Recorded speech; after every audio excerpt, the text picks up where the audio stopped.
Well, hello and welcome. I'm Jeffrey Daugherty. Welcome back to the channel, the Jeff Daugherty Christian Whistleblower channel. And as you can see today, for our next video, we're about to talk about the other side of disclosure. Be careful what you wish for. Now, disclosure is one of those things that it's almost ubiquitous in the UFO movement, in the truth movement. You know, people usually know something about UFOs and have some interest in UFOs. And everybody wants disclosure. We need disclosure. Do we want disclosure? Yes. When do we want it? Now. And everybody's focused on disclosure, disclosure, disclosure. But I wonder, have we really stopped to think about all the implications of disclosure?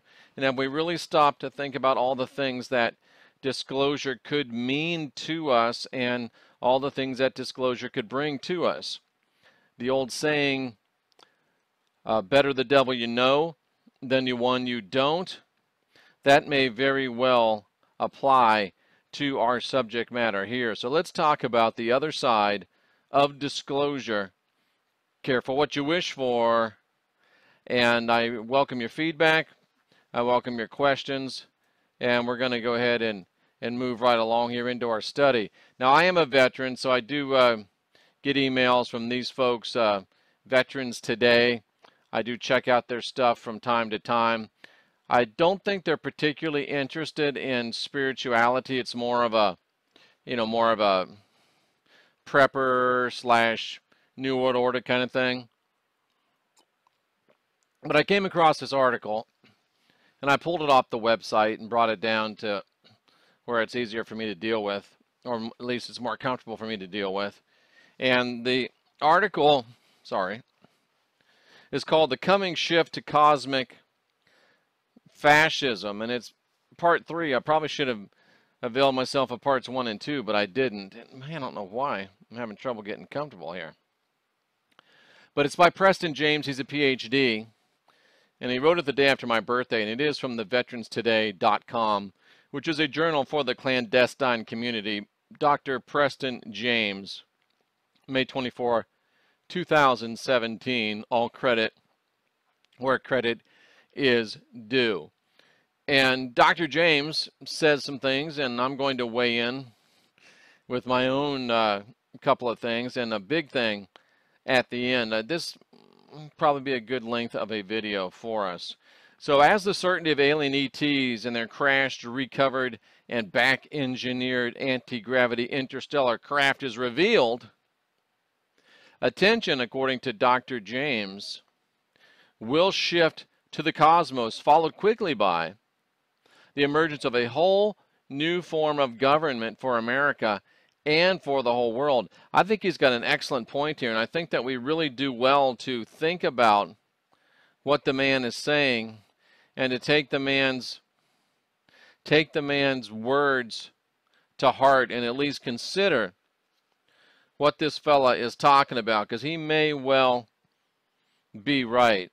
Now, it's his contention that America became a fascist nation essentially during World War II as the American state merged with the large defense contractors and corporations. And many people have asserted, and we probably should take a look at it at some point, that directly after World War II, the Nazis established their superiority over the United States and over Washington, and may have, with Operation Paperclip, brought much more influence into the American government than we think. But the doctor here believes that disclosure will lead to a new form of government for America. And once the fascist government reared its head when the state merged with the defense contractors and corporations, the assassination of JFK brought on a even stronger form, which he calls super fascism. And he believes, and I think he's got a good point, that the emergence of disclosure will bring about, or possibly could bring about, cosmic fascism, because cosmic fascism, disclosure, will cause the secret space program to merge with the secret shadow government. Now, I think most of us know and understand and believe that there is a shadow government, And most of us understand and know and believe that there is a secret space program. I've never heard it called a secret space war program, but that could probably be appropriate. And it's the doctor's assertion that this merger will result from the government's public disclosure that ETs and the recovered crashes from UFOs are real, and that there have been defense contractor programs to back engineer crash and recovered ET UFOs. So, and he believes that this revelation will put the banksters into a place where they're no longer needed, and they may well be pushed aside by the emergence of the new form of government, cosmic fascism. Now, the secret shadow government may decide it's time for disclosure if they sense that a complete worldwide crash of the private fiat world banking system is imminent, and a crash of the U.S. petrodollar as the world's reserve currency. And if you keep abreast of current events at all, you see that more and more the petrodollar is losing its influence. China is really beginning to push forward with their monetary alternatives. You've got the rise of, even Bitcoin, other alternatives like that. And the petrodollar does seem to be under some significant threat. And if it does get to such a point where they think the system's going to collapse, and you think about, look at the nations we've attacked recently over the past few years, and every one of them was trying to go away from the dollar. So is that more than just a coincidence? I don't know. Sorry, all this work I'm doing, just having a little trouble with the eyes and the lights and everything. So if the petrodollar goes down, that's going to open the way for the new BRICS Development Bank and the Chinese new Chinese system, and even the Silk Road systems, which is kind of a little bit of a black market type of economy.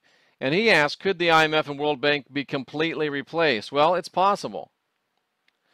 And it's likely that the ruling cabal is going to be displaced by the secret space program people. Because now the ruling cabal can keep the lid on things because, again, they are the ruling cabal.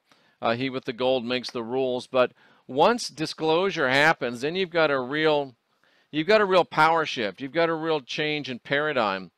And it's this writer's belief, and maybe this ex-preacher's belief too, that the shift from a public attention will be to the stars after we find out about disclosure. And remember, we're talking about the rank and file. We're not talking about people like us. And once they release disclosure, they will leverage this to capture the masses' admiration and the need to create a whole new system of central government. Look, these guys have been lying to you forever. We're the ones that decided to go ahead and show you what's really going on. We're the ones that want to really serve you people, so let us take control. And it's likely that they would at least initially install a humanity-oriented financial and economic system, based on populace-oriented and more equitable exchange of money and labor. So they may say, all right, these guys have been pulling the wool over your eyes for years. We've told you the truth, and since we have this new alien technology, and we know that these aliens are probably coming for us, we're going to do what's best for the people as soon as we can and as long as we can. And initially, the claims for a major world invasion by a large alien ET will be used as an imminent threat so that the new government can become increasingly fascistic, violent, and tyrannical towards its enemies. So disclosure happens.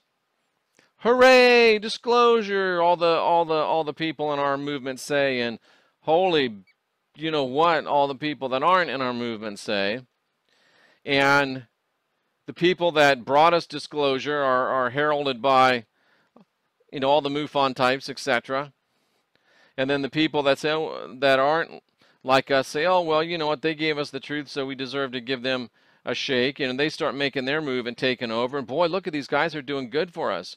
New things, better things, more fair things, more equitable things. But all of a sudden now, here comes this threat of a large ET fleet coming to destroy not just the United States, but destroy the world. And if you can remember, and if you're listening to this, you can, all of the hoopla about the Muslims and 9/11 and all the rights that we gave up over that, what would we be willing to do, we meaning the people as a whole, if we thought that the aliens were on the way? And I got a picture of Ronald Reagan there because, of course, he made the famous speech at the UN that said that if we were suddenly faced by a invasion force from outside of our planet, then we would all get along and fix everything up. So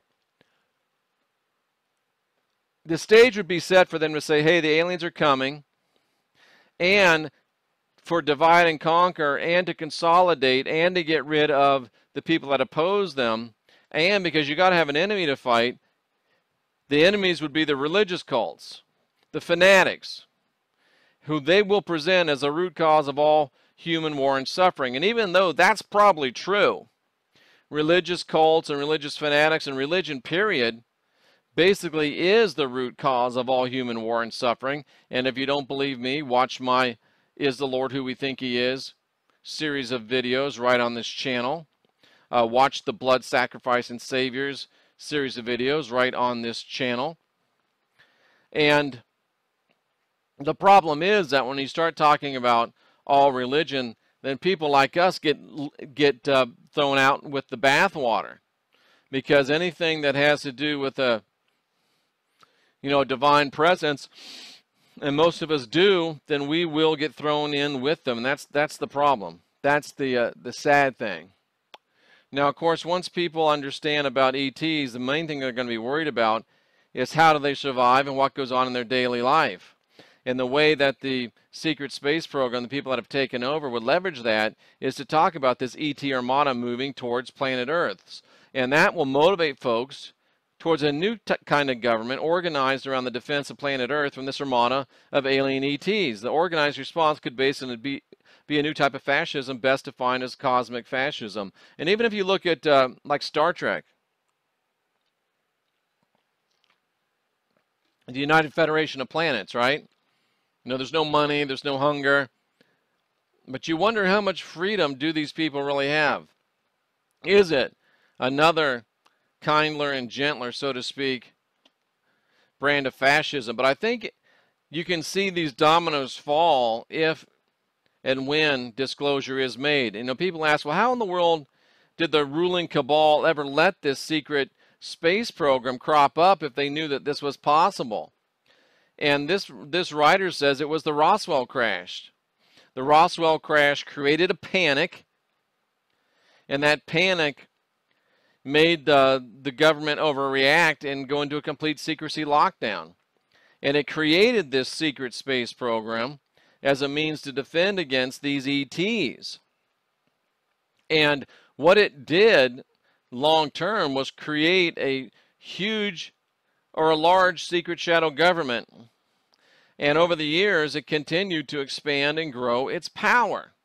So they also, this would happen with the 1947 National Security Act. There was also one in 1952. It was unconstitutional, but it allowed more and more deeply classified information and allowed the secret space program to be more and more deeply classified due to its dealing with more and more startling ET matters. We've got to keep this stuff under wraps, guys, because crazy, wild, unimaginable stuff is going on, and we can't let this out.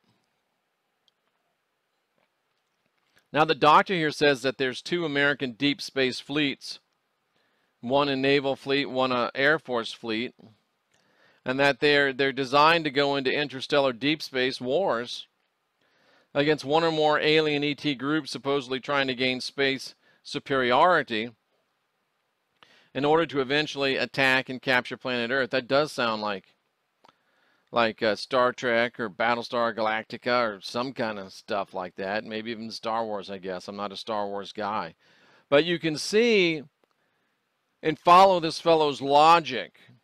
Disclosure could lead to the secret space program and the people that are involved in it and the secret shadow government flexing their muscles and taking over, pushing aside the current powers that exist, reforming the financial system that's teetering on the brink of collapse anyway, and convincing the people that they are on our side with at least some changes and some policies that appear on the surface and for a short time to be helping us. They get our guard down, and then they come in with the, here come the aliens. We got to crack down on rights and martial law and all that. So, why in the world is he showing his book cover? That's my book, Final Message of the Last Apostle, and it says there on the side, you see the rat bastard prominently displayed. And you know, I was just thinking that if the Gnostics are right, Sophia created Yaldabaoth, who is the Lord, by herself without a father. So guess what? He really is a rat bastard. But at any rate, did the ancient prophets warn of a UFO alien agenda in the pages of the New Testament? Well, I say yes, and that's why I want to bring this all down, because disclosure could be part of the final false flag. What? Well, let me show you what I'm talking about. Disclosure could be part of the final false flag. And this is Final Message of the Last Apostle that we're reading from. And we're starting in Revelation 19. I just want to show you this in view of disclosure, in view of a possible alien invasion that would be used to consolidate power, and who could be behind that consolidation of power potentially. I saw heaven opened, behold a white horse. He that sat on him was called Faithful and True, and in righteousness he judges and makes war. I saw heaven opened. And in the original Greek, it's an opening in the sky. It's a rather clear presentation of a portal, a stargate, or a wormhole. And behold, a white horse. And in the first century mind, the only real conveyance was the horse. So it's perfectly understandable that a person who sees a vehicle descending would automatically think horse. You know, whether or not it is a horse or not doesn't really matter. But I asked myself if the rider could have mistaken the horse for a dragon. My thinking is that the great red dragon might have transformed himself into a white one in effort to camouflage and confuse. No one's ever seen a white dragon. But here's the one thing that's sure, is he is concealing his identity. And we're going to show that this is a fleet of ships here in just 1 second. He that sat upon him was called trustworthy, real, and genuine. And he's really calling out, trust me, I'm genuine. Trust me, I'm real. And the Christ said, if I bear witness of myself, my witness is not true. So this being that's coming back saying, I'm righteous, I'm faithful, I'm true, I'm just. He's bearing witness of himself repeatedly and emphatically. And the Christ tells us, when we see that, we should watch out for it. And then it says, in righteousness he judges and makes war. I don't know how you ever make righteous war, but when you look at the word in the original Greek, it means righteous in a uniquely Jewish atmosphere. So really it's revenge. It's divine revenge. So we're seeing a being trying too hard to convince us that he's God, acting in an eye for an eye, tooth for a tooth mentality, thus the Jewish reference. Is that how the God of the universe would act? No. Would the God of the universe come and wreck a planet and kill people? No. So let's look at who this is. Let's look at what this is. His eyes were a flame of fire. His eyes were as a flame of fire. On his head were many crowns. And he had a name written that no man knew but he himself.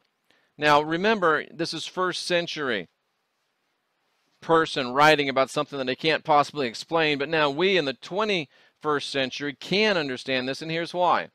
If we look at the Greek says, the eyes are possibly the lamps were as burning flames. This could certainly be the rockets or navigational lights of a spacecraft to the first century eye. And on his head were many crowns. What that literally means in the Greek, and this is stunning, on the top where the two walls meet at the joint were ornamental bands. On the walls, on the top where the walls meet, were many ornamental bands. Folks, that's the description of a spacecraft. especially one decorated for war. I should have put a picture of a airplane with, you know, the stars on it and stuff like that. And this guy coming down in what looks like it could very well be a craft had a name, character, and reputation that was covered and hidden as with a cloth. He was covering and hiding his real name. Whoever this being was, he was covering up his real name. Why would a real God cover his or her identity? Who covers their name? Who covers their face? Thieves. Thieves come to steal. Thieves come to kill. Thieves come to destroy. And this being is clothed in a vesture dipped in blood. And it's called out that he's the Word of God. He's wrapped in a garment having been stained with hemorrhaging, splattering blood. And it's called out or proclaimed that he is the Word of God. So again, this being coming in a craft, pretending to be somebody else, who's really a blood-covered fiend who's been murdering from the beginning. And if you remember the words of the Christ, if I come in my Father's name, you don't receive me. If another comes in his name, him you will receive. And the armies which are in heaven, clothed in fine linen, were following him on white horses. He's followed by a massive, shining army in craft similar to his. And from his mouth comes a sharp sword, that he strikes down the nations, rules them with a rod of iron, treads out the fierce of the wrath. From his mouth, from a gash in the face, again sounds like a craft, from a gash in the face protrudes out a fast and willing sword that'll smite to death and afflict a multitude of individuals. A fast and willing sword or weapon to smite to death and afflict a multitude of individuals. Other people have said that a rod of iron is a rifle. Well, I don't think it's a rifle. I think it's more advanced than that. But it is definitely a weapon that protrudes from a gash in the face of the craft below the joint of the walls where the military markings are and underneath the navigational lights and the anti-collision light. And with it he fires on the earth, he smites, he kills, he afflicts a multitude of individuals. Does that sound like the true God to you? And on his robe and on his thigh is written King of Kings and Lord of Lords. Well, there it is. It's Jesus. No, remember, he's got his real name hidden. He's got his real nature hidden. He's already tried to say, I'm the Word of God, tying himself to the Christ in John 1. Now he's trying to say, I'm King of Kings and Lord of Lords, tying himself to the plastic Jesus persona that's been built up for 2,000 years. Remember, his name is secret. No one knows it but he himself because he's covering it up. But he's being called King of Kings and Lord of Lords. The only inescapable conclusion that can be drawn by the text and by logic and by deductive reasoning is that that's not his name. John is showing us that it is the ultimate wolf in sheep's clothing. So you have to ask yourself, with this type of information in mind, isn't it very easy to see and to understand, how the Lord, Yaldabaoth, Marduk, Jehovah, the real, true, literal rat bastard, someone sent me an email today that said, don't you ever call him the rat bastard again. Don't you call the rat bastard a rat bastard like the rat bastard that rat bastard is. So you know I'm going to use it as many times as I can. But just to think about this and just to ponder this, I think it does us a world of good. So maybe we should think about what we're clamoring for. Maybe we should think about what we're calling for. Maybe we should think about what we're demanding. And maybe we should think about the consequences of what we're demanding. Maybe we should get our heads wrapped around what really could happen, what really will happen unless we do a bunch of work. I mean, we're doing great. We've just gone over 4,000 subscribers. This is June of 2017.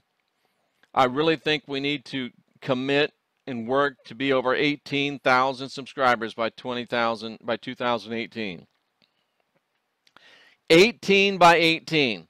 That's what we need. That'll start giving us a platform large enough to be able to start reaching many more people and getting this message, this news out, because that's what it's all about, is getting the news out so people can see it and understand it and hear it. And if they do, then you know that the Lord won't be able to perpetrate his false flag. How do you like my new glasses?